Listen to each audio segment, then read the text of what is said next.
Bismillahirrahmanirrahim. Assalamualaikum warahmatullahi wabarakatuh. Perkenalkan, nama saya Darna dengan NIM S1F121005 dari Program Studi Rekayasa Infrastruktur dan Lingkungan. Berdasarkan tugas yang telah diberikan oleh Bapak Agustan mengenai perencanaan terhadap diri sendiri, di sini saya akan menjelaskan tentang apa yang menjadi planning atau target saya di kemudian hari nanti. Baik, langsung saja. Sebelum membahas lebih lanjut mengenai apa yang akan saya rencanakan ke depannya, terlebih dahulu saya akan menjelaskan tentang apa yang dimaksud dari perencanaan itu sendiri. Nah, menurut saya, perencanaan itu merupakan suatu metode atau langkah yang dilakukan untuk mencapai sesuatu yang diinginkan nantinya atau ke depannya. Sedangkan menurut Sondang P. Siagian, perencanaan atau planning didefinisikan sebagai keseluruhan proses pemikiran dan penentuan secara matang tentang hal-hal yang akan dikerjakan di masa yang akan datang dalam mencapai tujuan yang telah ditetapkan. Nah, berdasarkan definisi tersebut, korelasinya dengan perencanaan terhadap diri sendiri ialah bagaimana cara kita sebagai seorang individu untuk menentukan atau membuat sebuah planning di masa yang akan datang. Nah, contoh kecilnya, misalkan kita ingin mengadakan suatu kegiatan, maka sebelum kita melakukan suatu kegiatan, kita harus memikirkan dulu dari biaya dari kegiatan tersebut, kemudian hal-hal yang dibutuhkan dalam kegiatan tersebut, kemudian mungkin bagaimana struktur dari kegiatan tersebut, mulainya jam berapa, hal-hal apa saja yang dibutuhkan. Nah, hal tersebut merupakan salah satu dari perencanaan. Di saat kita merencanakan apa yang akan kita lakukan dari kegiatan tersebut, maka kita akan memiliki struktur dan kegiatan yang akan kita lakukan itu boleh berjalan dengan lancar. Nah, dapat dikatakan bahwa dengan adanya suatu perencanaan, maka kita akan memiliki pedoman dan pegangan dalam mencapai apa yang kita rencanakan, mencapai apa yang kita tuju, seperti itu. Nah, jadi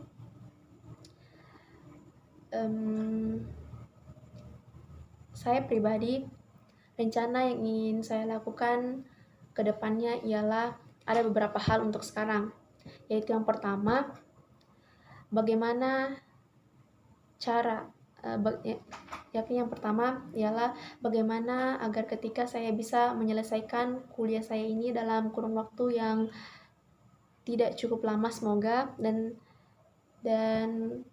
kedepannya bisa langsung mendapatkan pekerjaan yang ketika di saat saya melaksanakan pekerjaan saya tersebut, saya bisa langsung berbagi apa yang saya dapat sekaligus bisa mendapatkan penghasilan sesuai dengan pepatah yang selalu disampaikan oleh Pak Agustan bahwa sekali mendayung 2-3 pulau terlampaui. Nah, kemudian planning saya yang kedua yaitu di sela-sela saya bekerja, saya ingin melanjutkan pendidikan saya. Rencananya sih saya ingin melanjutkannya itu di luar negeri. Mungkin terkesan agak mustahil, namun masih diusahakan dan semoga diridhoi oleh Allah SWT. Nah, itulah beberapa apa yang menjadi rencana saya ke depannya. Walaupun masih banyak lagi apa yang menjadi rencana saya. Namun, di saat kita telah menyusun suatu perencanaan, tetapi tidak ada strategi di dalamnya, maka dapat dikatakan hal itu percuma. Sebab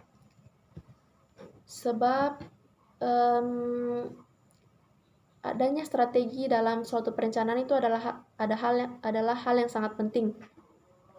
Jadi, kita harus mempersiapkan strategi yang akan kita lakukan. Nah, ada beberapa hal yang bisa kita tanyakan kepada diri kita sendiri sebagai pedoman untuk strategi kita itu, yaitu yang pertama, bagaimana cara kita agar bisa mendapatkan rencana yang telah kita susun. Misalkan seperti yang saya rencanakan tadi bahwa saya ingin menyelesaikan kuliah saya dengan kurun waktu yang semoga tidak cukup lama, kemudian langsung mendapatkan pekerjaan. Setelah itu bisa sekaligus berbagi apa yang saya ketahui, ilmu yang saya ketahui, dan kemudian bisa berpenghasilan. Nah, jadi kira-kira bagaimana cara agar saya bisa mendapatkan apa yang saya rencanakan tersebut? Kita harus memikirkannya. Nah, jadi kalau untuk sekarang itu strategi yang bisa saya lakukan ialah benar-benar menggunakan waktu dengan sebaik-baiknya, kuliah dengan sungguh-sungguh, belajar dengan tekun agar apa yang saya rencanakan itu bisa saya dapatkan. Kemudian hal yang kedua yang perlu kita siapkan dalam membuat strategi ialah mempertanyakan kepada diri kita, kira-kira masalah apa saja yang akan kita hadapi dalam mencapai rencana yang kita telah susun. Kemudian strategi yang perlu kita siapkan ialah memperkirakan kira-kira masalah apa yang akan kita hadapi dalam proses mencapai rencana yang akan kita lakukan. Kemudian kita juga harus mempersiapkan solusi dari masalah yang akan kita hadapi nantinya. Strategi yang harus kita lakukan yang ketiga adalah menyiapkan planning B yang bisa kita lakukan semisal planning yang kita rencanakan sebelumnya itu tidak sesuai dengan harapan. Ya, kita harus benar-benar menyiapkan dengan sebaik-baiknya agar apa yang kita rencanakan itu bisa kita dapatkan, karena tidak menutup kemungkinan ada hal yang bisa membuat kita tidak bisa mendapatkan apa yang kita rencanakan. Jadi kita harus menyiapkan planning cadangan untuk mengganti planning yang tidak berhasil.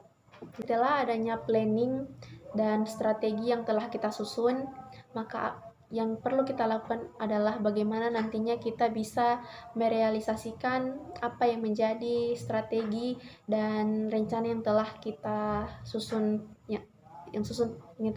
sebelumnya. Di saat kita merealisasikannya, maka kita harus berjuang dengan sungguh-sungguh agar apa yang kita inginkan itu dapat tercapai. Nah, itulah apa yang menjadi rencana dan strategi saya ke depannya untuk mencapai tujuan yang saya inginkan. Satu hal dari saya, tidak perlu terburu-buru dalam menentukan apa yang menjadi rencana kita ke depannya. Lakukan perencanaan dan strategi yang telah kita buat selangkah demi langkah. Mengambil langkah yang pasti sesuai dengan apa yang telah kita rencanakan adalah suatu hal yang penting. Sebab perlu langkah yang pasti untuk mencapai tujuan kita yang pasti. Terima kasih. Demikian dari saya. Saya ucapkan terima kasih banyak. Wabillahi taufiq wal hidayah. Wassalamualaikum warahmatullahi wabarakatuh.